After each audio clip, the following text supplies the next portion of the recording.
അമേരിക്കയ്ക്കും ഇസ്രയേലിനുമെതിരെ ആക്രമണം കടുപ്പിച്ച് ഇറാൻ. ഇസ്രയേലിലേക്ക് കൂടുതൽ മിസൈലുകൾ അയച്ചു. ഇറാഖിൽ ഒരു US സൈനിക വിമാനം തകർന്നു വീണു. ബഹ്റൈനിൽ വീണ്ടും ജാഗ്രതാ നിർദ്ദേശം. ഇറാനിയൻ പ്രസിഡന്റിനെ ആശങ്ക അറിയിച്ച് ഇന്ത്യ.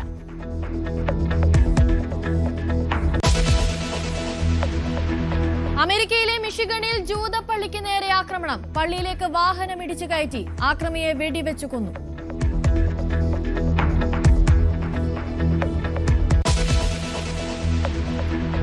ജി സുധാകരൻ ഉയർത്തിയ വെല്ലുവിളി പ്രതിരോധിക്കാൻ CPM. ആലപ്പുഴ ജില്ലാ കമ്മിറ്റിയിലെ മുഴുവൻ ഏരിയ കമ്മിറ്റികളും വിളിച്ചു ചേർക്കും. സുധാകരനെതിരെ പലയിടങ്ങളിലും CPM പ്രതിഷേധം.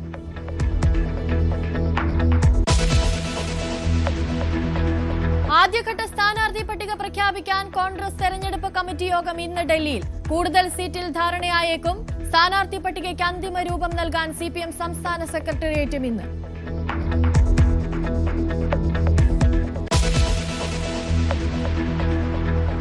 ശബരിമല സ്വർണ്ണക്കൊള്ള കേസിലെ പത്മകുമാറിനെ CPM പുറത്താക്കിയേക്കും. നിർണായക ജില്ലാ സെക്രട്ടേറിയറ്റ് തിങ്കളാഴ്ച. തെറ്റ് ചെയ്തിട്ടില്ലെന്ന് പത്മകുമാറിന്റെ വിശദീകരണം.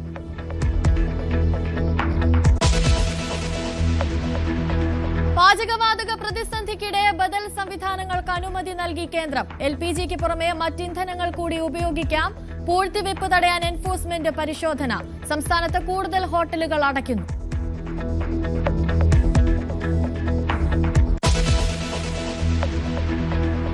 തൃശൂർ എരുമപ്പെട്ടിയിൽ വയോധികയെ കടിച്ചുകൊന്ന നായയെ അടിച്ചുകൊന്നു. നായയെ പിടികൂടിയത് രാത്രി 1:30-ഓടെ. കൊല്ലപ്പെട്ടത് 84-കാരി കാർത്തിയായനി.